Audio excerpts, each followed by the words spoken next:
So I'll be starting with pan-retinal photocoagulation for PDR. As we all know, the mechanism of laser in PDR is that it destructs the hypoxic and ischemic retina, which leads to reduction in the vasoproliferative factors, and thereby more retinal blood is available to nourish the remaining retina.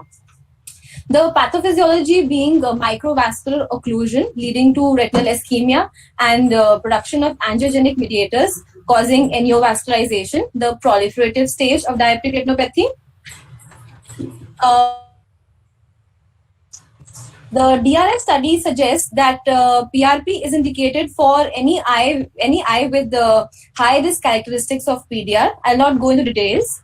Whereas the ETDRS says that scatter laser may be considered in very severe NPDR or early PDR even without the high risk characteristics, especially in type 2 diabetics. So there are two modes of delivery. One is the slit lamp.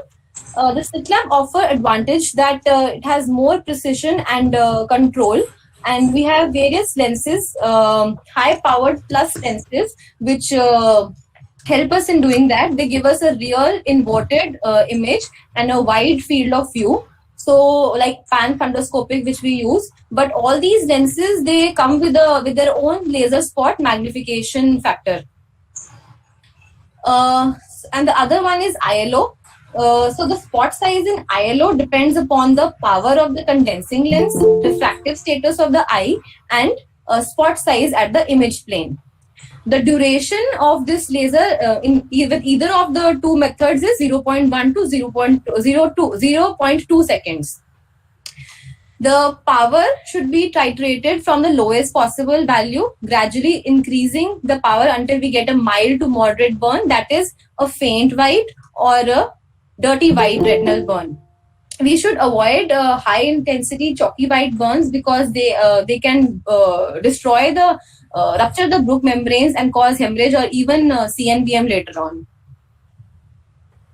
The spacing has to be 1 to 1.5 burn width apart, and we have to make sure that the burns are not very confluent, like in the picture shown below. And the interval obviously depends upon the comfort level of the treating doctor. It can be around 200 to 250 milliseconds. Talking about the extent of burns, nasally it has to be 1500 microns from the optic disc, extending slightly anterior to the equator. Superiorly and inferiorly, 3000 microns from the fovea, extending from the vascular arcades to slightly anterior to equator, and temporally 3000 microns from the fovea till slightly anterior to equator. So number of sessions has to be divided into 2 to 3 so as to avoid complications like macular edema or choroidal effusion. It is usually done in 2 to 3 sessions. If we are completing in 2 sessions, second session should be done after 2 weeks, and if we are doing in 3 sessions, at an interval of 3 to 7 days may be sufficient. But here in our institute, we are doing like on consecutively 3 days for better patient compliance, and like we have a lot of outpatient patients, outstation patients. Some special scenarios are like, suppose there is presence of vitreous hemorrhage, so completion of PRP may not be possible. In the first session, PRP should be completed in the visible area as far as possible. Once hemorrhage is resolved, PRP may be completed to the other areas, and if it is not resolving, then the surgery has to be considered. So what areas should be avoided? The major blood vessels, chorioretinal scar, area of 3 and 9 o'clock because we have the ciliary nerves there. Then areas of FVPs, we should be at least 1 to 2 disc diameters away from the FVPs. Area of TRD, elevated NVE and vortex lanes. Now about the fill-in PRP. The fill-in PRP should be considered if we have failure of neovascularization to regress, if there is increasing neovascularization of retina or iris, new vitreous hemorrhage, or new areas of neovascularization. The guidelines for fill-in are that we add laser burns in between the scars of initial treatment for the periphery and also at the posterior pole, sparing area within 1500 microns from the center of macula. So the quadrants which we have to favor are active new vessels or areas of irmas, where scars are more widely spaced, or areas of severe ischemia where treatment has not been done before, like the temporal part of the posterior pole. So, what should be timing of intravitreal injections along with the PRP in these PDR patients? Since we know that PRP may induce macular edema due to retinal inflammation and vascular permeability, anti-VEGF injection prior to PRP might favor the relief of macular edema and prompt recovery of visual acuity and avoidance of DME severity induced by PRP. But all these studies have shown that there is no significant difference in changes in CSMT and BCVA between even if we give injection prior or after PRP. So I would like to conclude that PRP remains one of the most efficacious treatment options.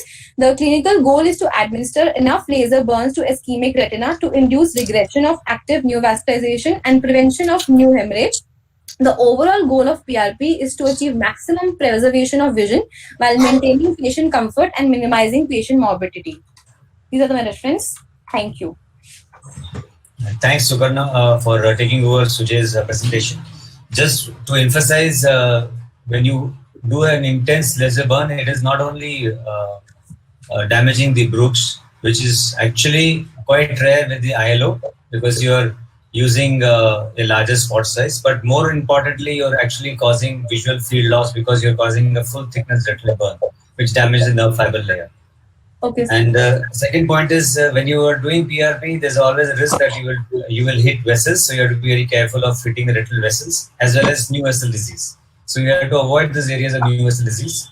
And if you see a new vessel disease, if you see a TRD, then you have to be at least minimum a disc diameter away from the base of the TRD, so that you're not increasing the traction because of the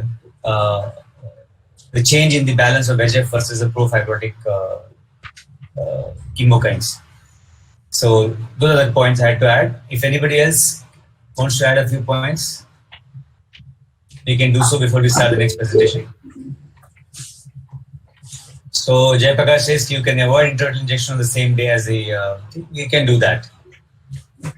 It's preferable because anti-VEGFs will work instantaneously, right? Whereas the laser photocoaction is going to upregulate the VEGF over a period of time. So preferably either before or after. Anytime, maybe 3 days, 4 days. Yeah. Please go ahead, ma'am. Just one comment I have, that more often than not that we see that in PRP, the laser burns are placed far away from the posterior pole. So most of the area near the arcade temporal to the macula is unlasered, which actually does not help because the PDR is a posterior polar disease. So there is no point in leaving that unlasered and then lasering in the far periphery, because it will never control the disease. It will always remain active. So my advice would be to everyone that try and do laser little closer to the posterior pole, that is outside the arcade, and temporally also you leave this about 2 disc diameters from the fovea, but laser from that area onwards. Don't go very far temporally and leave the posterior pole unlasered. I agree, ma'am. Absolutely. We need to go just beyond the arcades. You don't leave such a large gap between the arcades and the first laser burn.